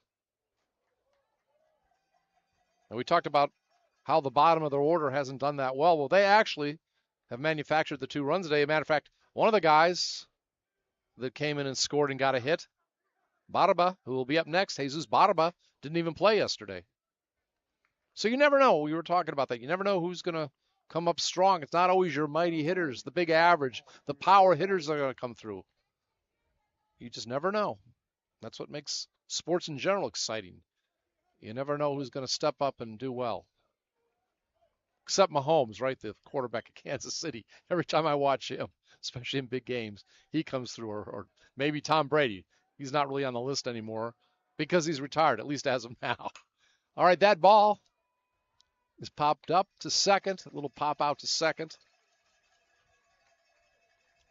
Nice play. Good positioning for Caceres. So 2 outs. Number 11. And now Barba, who we mentioned singled and scored earlier in the game, he comes to the plate. Him and Rodriguez scored the 2 runs that we see.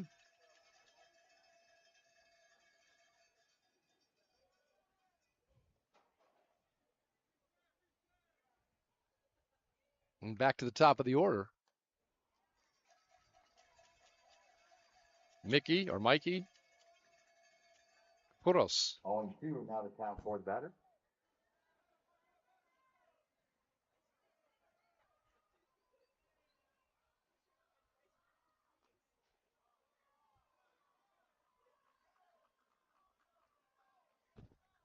That's now 1-2 strike.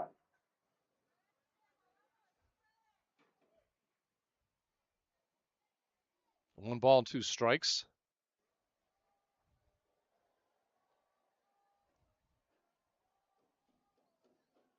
Actually, it's Barba up right now, so correction. But that's going to be a strikeout. So Rodriguez actually made the out, and also the pitch hitter, and then Barba strikes out. And in the game so far, Castillo has a total of 4 strikeouts. And in the inning, no runs, no hits, no errors, nobody left. We've played 5 complete, and there is a 2-0 lead for Eagle Pass over Weslaco. This is a KWES production. And we're going to check out here. I believe we are going to have a new catcher. We'll see in a second.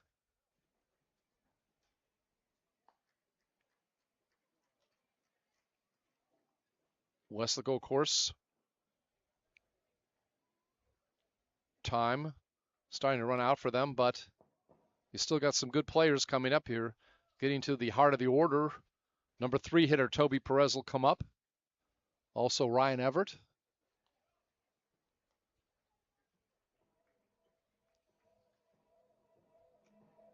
Catcher's number 15.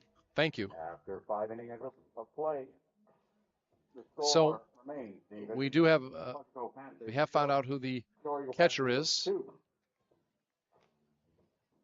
Marcos Araria. Excuse me, I've got looking at the wrong roster. It's Caleb Salinas. So he actually still is in. So Salinas is still actually in, and he is the catcher, sophomore.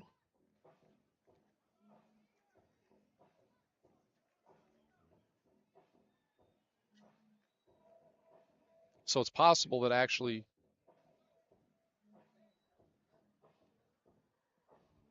First for the Panthers, left fielder number 24, Toby Perez. now we'll try to get the all orders straightened out a little bit. But now coming to bat,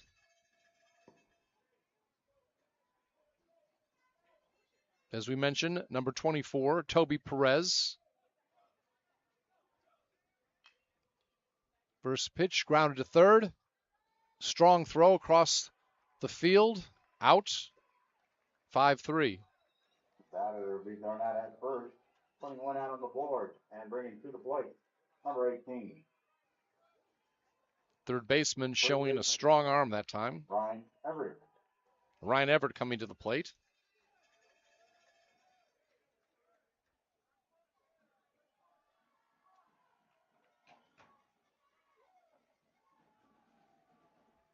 One out here in the 6th.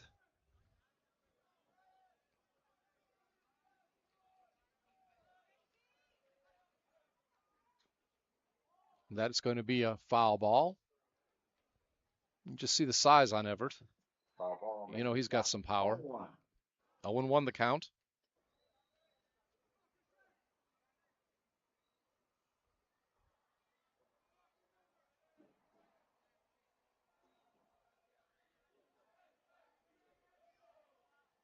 He's hit by the pitch, so Everett will go to first.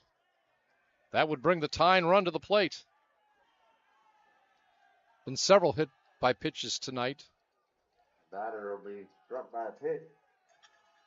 Fucking runner on first. John Reyna now will be coming to the plate. Remember, he came into this series hitting 400, so he'll be pitch hitting. He pitched last night, had a great performance, earned his 10th win of the season. During his stint, during the whole game, actually, only 2 hits given up by the pitching staff. And Reyna, obviously, we know he can hit. Good time to bring him in. So John Reyna, again, entered the series hitting over 400. And we'll see what he can do. One out, runner on first.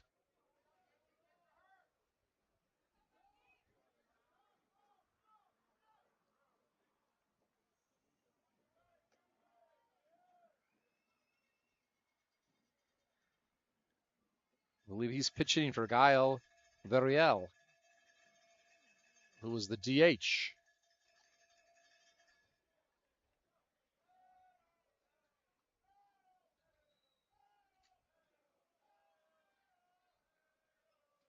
There's the pitch low.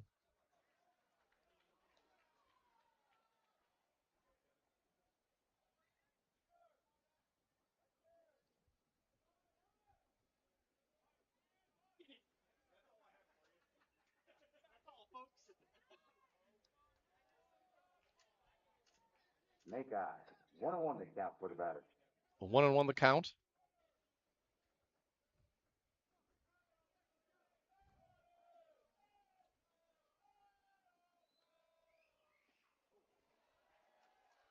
Big swing. Now, we talked about Reyna only having about 7 pitches left as a pitcher, but I don't think there's any restrictions on his playing as a batter or a position player.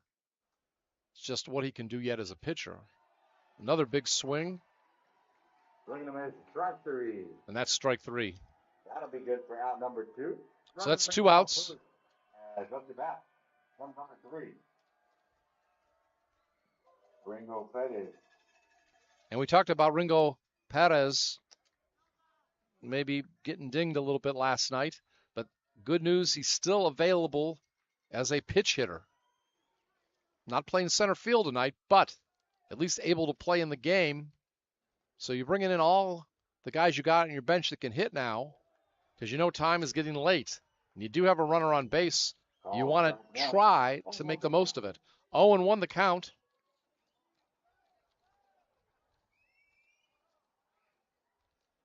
Perez came into the series hitting .331. 27 hits this year.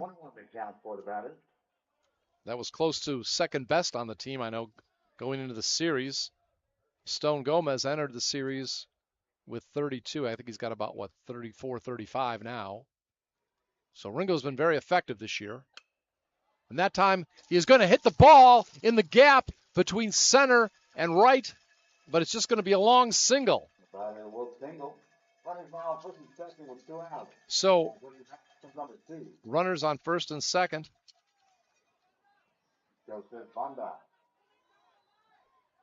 And Joseph Banda comes in. And Joseph, of course, is used quite a bit as a pinch runner. Junior infielder. We mentioned he's also on the football team. There's going to be a courtesy runner coming in for Weslaco, going to second base. Now on second, number 14. It's going to be Devin Solis. This will be his first appearance, I believe, of the series. He's an infielder, outfielder, junior. So Solis, again, comes in as the courtesy runner at second.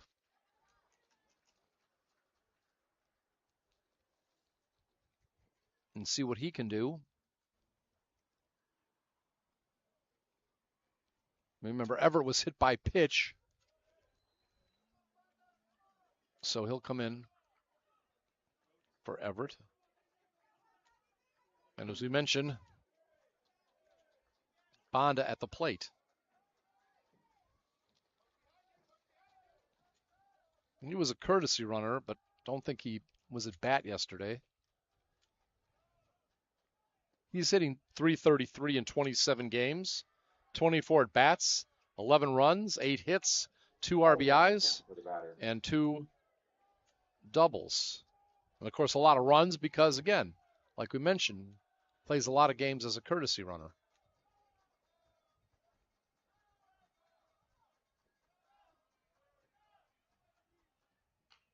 And that's going to be a tapper off the pitcher's glove. Can anybody get it? Nobody, I don't think, is going to be able to get it. Is he going to be safe? Wow, and out. What a great play in the infield. Remember, Bonda is a good runner.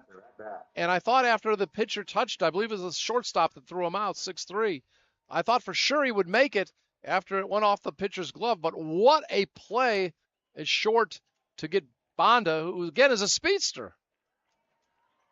So in the inning, no runs, 1 hit, 2 left on the bag due to the hit by pitch. And after 6 innings of play, actually after 5.5 innings of play, it is 2-0 Eagle Pass over Weslaco. So Weslaco used a lot of what they had on the bench. Good players came in. I mean, you can't fault anybody for who they brought in. Arena did strike out, but he took some big cuts. It's good to see him. Ringo came in and, of course, did the job. And Bonda, wow, it took a heck of a play. A picture-perfect play to throw him out. And, again, you got to give credit to Eagle Pass on that one. You know, when I talked to their coach before the series, one of the things he said was, one of the things that we need to do, you know, we're not the most powerful team. We're not the team that hits with the best average. Reno Mendoza told me we have got to execute well, do good plays in the field, not make errors.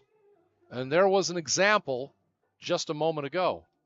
So Weslaco, they need, obviously, to hold the home team scoreless in this half inning, and then needs to come up with 2 more runs.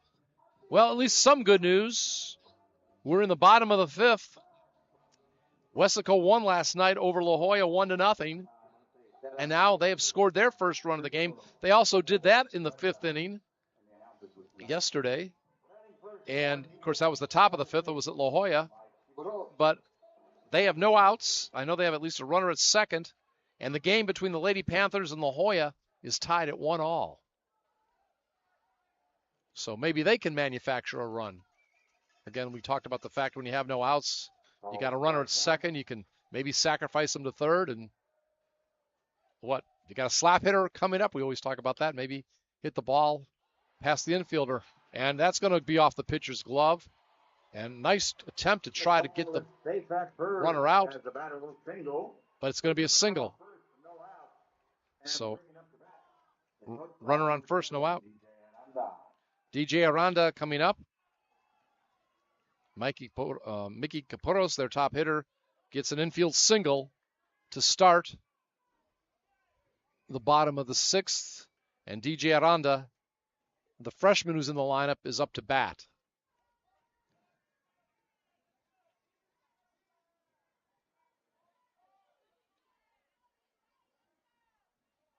Again, got to make sure no runs score here. A must.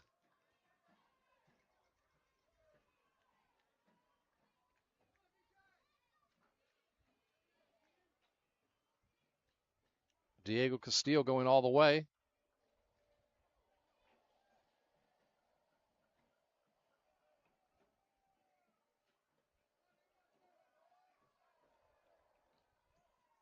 Want to know the count? It's taken for a ball. Want to know the count.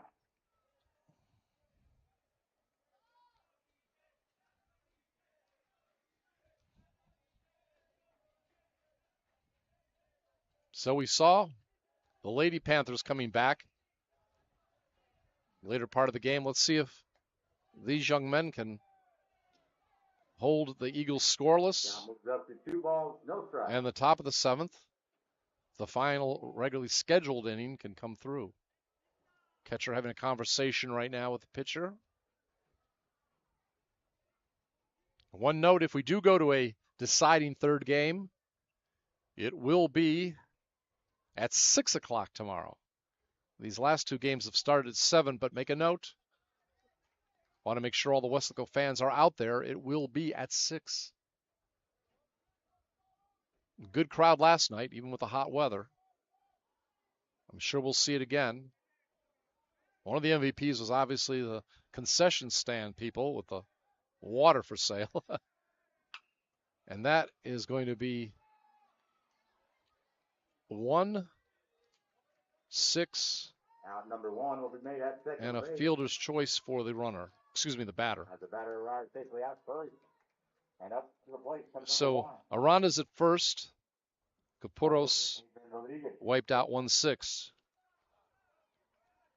And Adrian Rodriguez has grounded out 1-3 a couple times tonight. He'll be coming to the plate.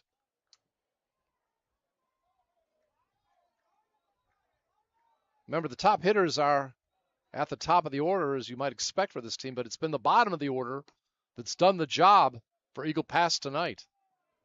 First pitch taken for a ball. Want to know the count. I want to know the count.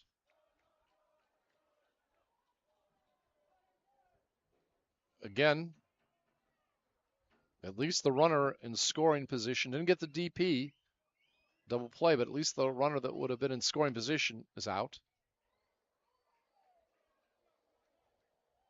1-1 the count. 1-1 the count for the batter.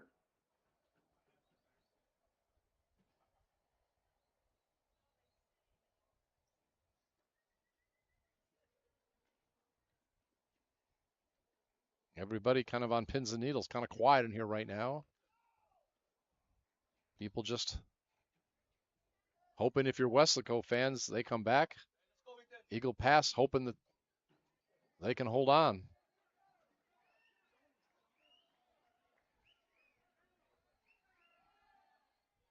Throw to first, runner's back.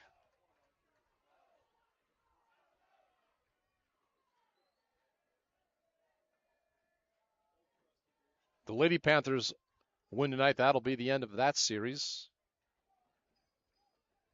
They'll have a deciding third game if La Jolla wins. That game will be at La Jolla. That's a fly ball to right field. Foul ball turns the count to 1 ball, 2 strikes. Out of play. 1 ball, 2 strikes.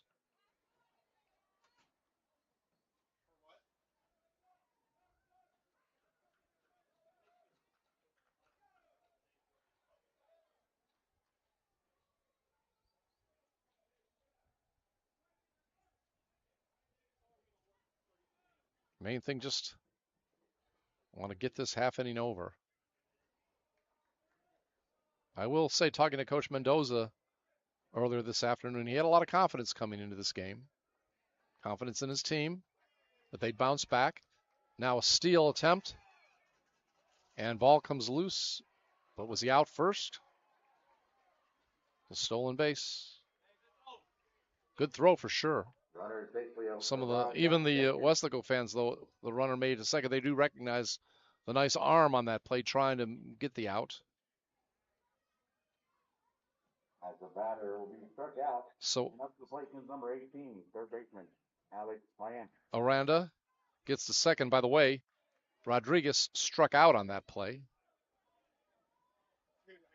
And Alex Mallon is up now. He's also a leader on the team. He has grounded and flied out so far. First pitch taken for a ball. 1-0 the count. 1-0 the count. Again, runner in scoring position with the stolen base. Shortstop couldn't quite hold on. It was a good throw, but as they tried to tag him, the ball scored it loose. 2-0 the count.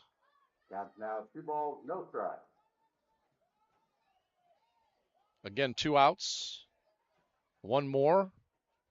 And Weslaco will have 1 more opportunity then to try to at least tie this game, send it into extra innings, or obviously get ahead and then maybe hold on in the bottom of the 7th.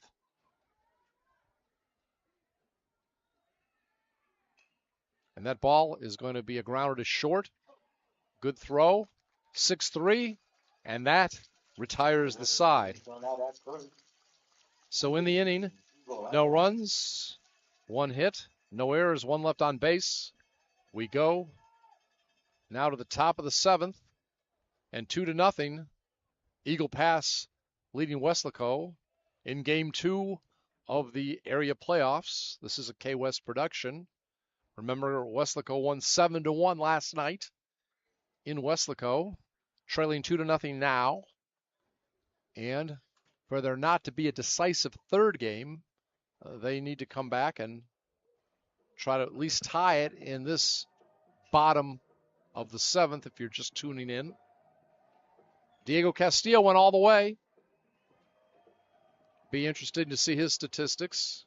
After 6 innings of play, the score remains the visiting Weslaco Panthers 0. Your Eagles 2. I believe Christian Damasi's gone all the way. If he wins, he'd be 5-3. As far as Weslaco's pitcher tonight, should there be a loss,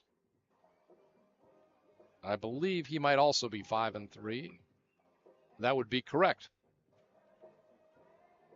And really, he's given up about as many runs as you would expect. His ERA, Castillo's ERA, is 2.24. He's only given up 2 runs. Just has not had the support offensively. So we get ready for the bottom of the 7th. And regardless of what happens, we hope that our young ladies come through. And actually, some good news. Bottom of the 5th. Remember, they came out strong yesterday in the 5th. Well, now, with 2 outs, the Lady Panthers over La Jolla have taken a 2-1 lead. And should they hold on, they will win the 3rd round of their playoffs. They went deep last year. Looks like they may go deep again. Should they hold on, they would go on to the, I believe, 4th round of the playoffs. They're already in the 3rd. But right now, let's concentrate on the boys, see if they can come back and get it going. Again, everybody hoping something happens. And it's going to be a single to open up the top of the 7th. So that's good news. Isaiah Garza, who had the home run the other day, gets on first. I believe that's his 2nd hit, at least, of the day. Julian Casares is now at bat.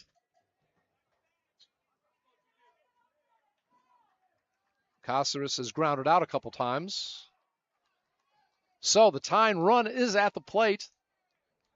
No outs.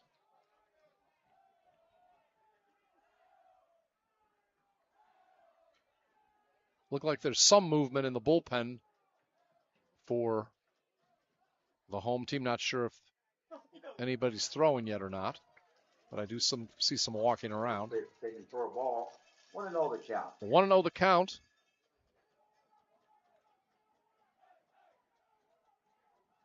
We could get that top of the order back up tonight. And that is going to be a liner past the glove of the 3rd baseman. Past the glove of the 3rd baseman. So, couple singles here.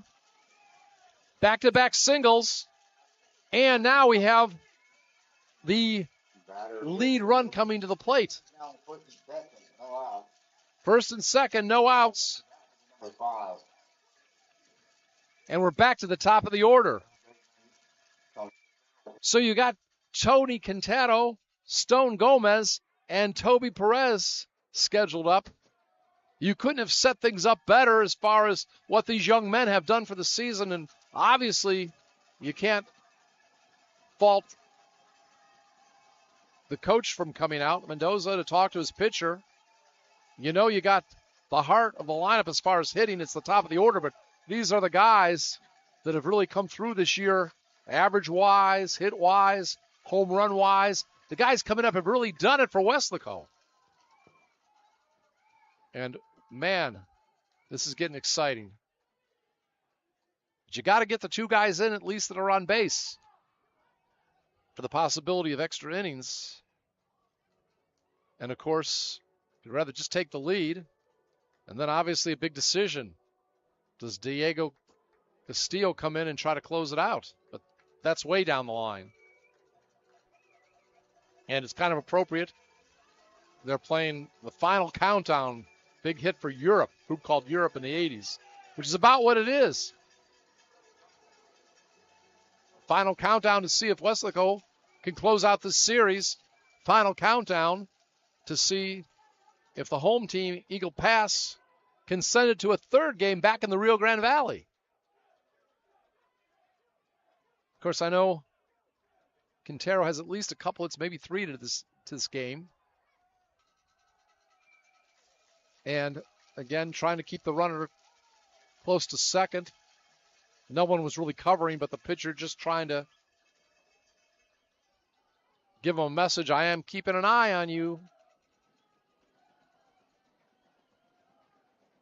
Stomping in the stands, we can hear the Weslaco fans in the background. Ball strike. 0-1 to count for the batter. 0-1 the count. Everybody waking up now, Weslaco fans.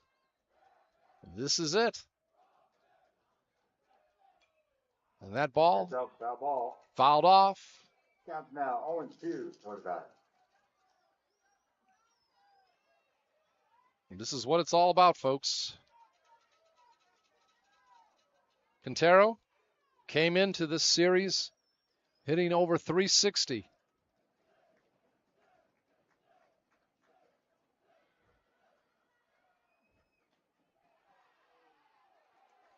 Just barely missed. Good eye by Quintero. 1-2. We've noticed that about Stone Gomez.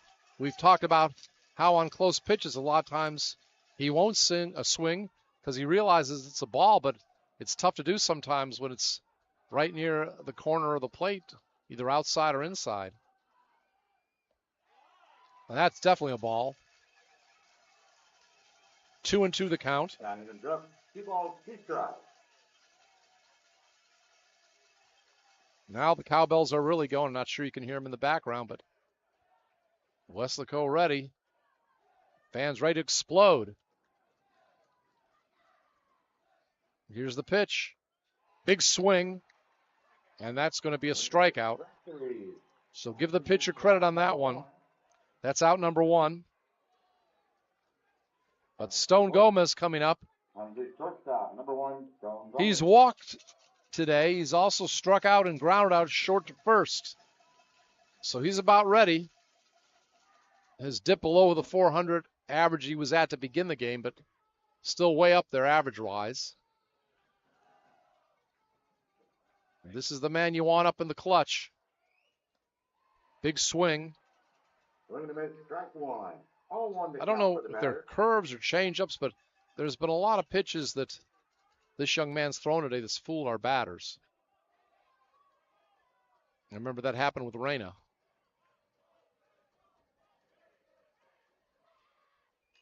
That's a big one popped up, though. First baseman in foul territory, and he gets it for out number 2. Nice play by the first baseman. All right, so in foul territory.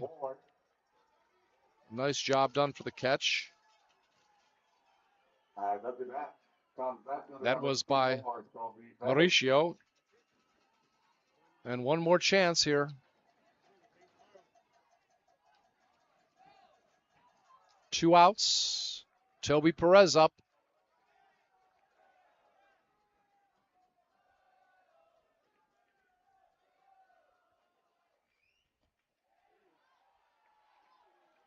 Oh and 1. Strike one. Called strike. One to count for the batter. Again, runners still at first and second, but now 2 outs. So both Quintero and Gomez make outs. Another strike. Strike two. So Some noise. 1 strike away from this ball team, both ball teams going back to Weslaco to play tomorrow. Now, the Eagle Pass fans very excited. Can hear them stomping on the aluminum bleachers. Going to be a discussion at the mound.